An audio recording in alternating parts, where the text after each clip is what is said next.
Hello everyone, this is Miss Yang Fan. I'm so happy to see you again. And today we're going to talk about James chapter 1 and 2. It's about our Christian faith and how to live it out.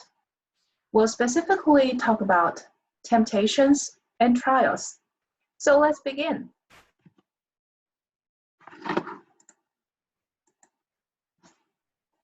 Trials and temptations are everywhere.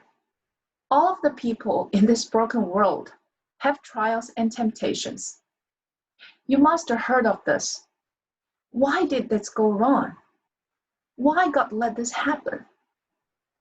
Yes, it's an imperfect world, and we have to face it. The purpose of trials is to refine our lives and leave us with a purer and stronger faith, as well as a character that God can bless and use, which means trials are for our goodness. There are many kinds of trials.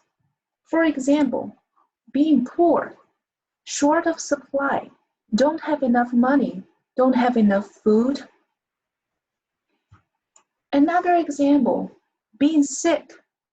There are so many kinds of diseases. Those subtle ones like cold, flu, and there are very severe ones like bad cancers. And these super contagious virus like coronavirus. All these trials are not comfortable. It's so hard to get through. But James reminded us that God is a preserver. So he is with us all through the trials. And because of that, we don't need to worry about it.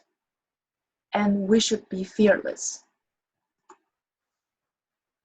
James also said we actually need to be joyful in the trials, because hard time can help us practice at loving and trusting God.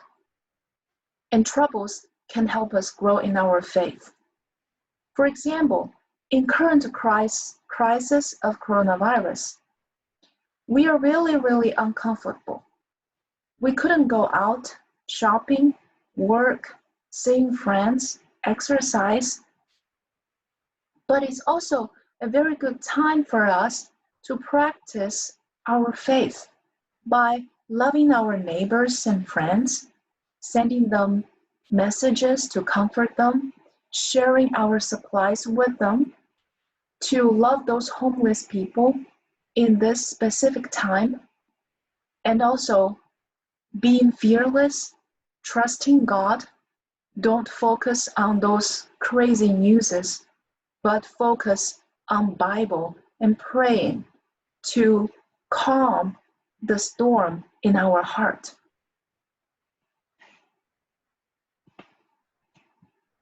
So in James chapter 1, verse 12, it is said, "Blessed is the man who perseveres under trial, for once he has been approved, he will receive the crown of life which the Lord has promised to those who love him." So you see that man getting through the trials will grow in their faith and eventually get the reward from the heaven.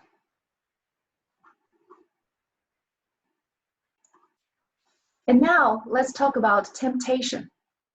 The purpose of temptation is different from trials. It is to bring out the worst in us and for us to learn to overcome. Well, fortunately, God never tempts, but God will let temptation happen to train us, know how to reject. Remember the story in the Garden of Eden. Do you still remember who created the sin? And how did the sin enter the world? Is God the creator of the sin? The answer is no. God didn't create the sin. It's the evil desire in us bring the sin into the world. So when you look at the picture on the right side, it's the desire that brings the sin into the world and leads to eventually spiritual and physical death, because one thing always leads to another. So now let's compare trials and temptation. Trials comes from the outside and moves into our lives. Temptation, however, comes from the inside. Trials will bring us life. Temptation brings us death. After trial, we'll be mature in our spiritual life, while temptation will lead to the maturation of sin. God brings the outward trials into our lives, but He does not bring the inner temptations. Those evil desires are from us, so we need to know how to reject it. Well, how to get through trials and how to reject temptation? We need to listen and do what God asked us to do. So in James, it talks about we should stop self-deception, which means stop for yourself. Stop getting the false information. So what information we need to listen? Of course, from Bible, from God. James reminded us we need to quick to listen, slow to speak, and slow to become angry, because human anger cannot accomplish God's righteousness. Sometimes we like to say unkind word to express our anger, but should we just stop to obey God, to listen, to be slow in speaking and becoming angry? And also, James reminds us that we need to follow God and trust God, because God is love. God loves us so much that He sent His only Son Jesus to the world to die for us and pay the price of our debt. So God is faithful and God is powerful. That trust in Him can bring us goodness. Another thing James mentioned is God does not have favoritism. So do you remember one of the attributes we mentioned before? Impartial. So God is impartial. God is just. He never favors one over the other one. He loves everybody equally. Because God is impartial, should we also treat everybody equal? If somebody who is very rich comes to your church, and at the same time a poor guy comes, should you treat them equally or favor the rich one over the poor one? And I think you all know the answers, because we should learn from God, and we should treat everybody equally. So at the end, James talking about faith and works. He mentioned false faith, in other words, dead faith. And he also mentioned the authentic faith. So what kind of faith is dead? And when you read James chapter 2, verse 26, this is the answer. For as the body without the spirit is dead, so faith without works is dead also. What does that mean? If we claim that we have faith in Jesus Christ, then the faith will bring out the action. We will do what God asked us to do, and our faith is showing in the deeds that we have done. And remember those biblical people with great faith? You must know this old man, Abraham.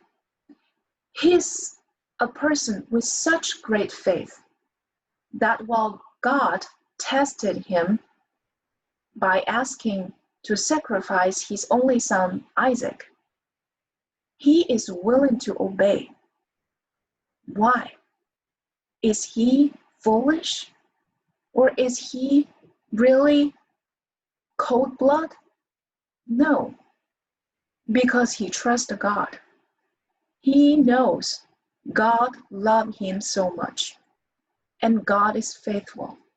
And so everything God has done is good for him, because God's way is above our way. So when he is willing to obey God, God didn't let him sacrifice Isaac. Instead, God provided a lamb. So you all can see from this, God is very loving, very kind for us. And this is Moses. And you must be very familiar with this story. Moses, even if he faced such a big challenge, he's still willing to obey God and lead the Israelites out of Egypt, across the Red Sea, and let this miracle happen. If he does not have those great faith, or if he only had the faith in mind, but not in deed, we won't see this great history in Israelites. So, what are those signs in our faith? For example, right now we're doing Bible study, and we're loving each other, helping our neighbors.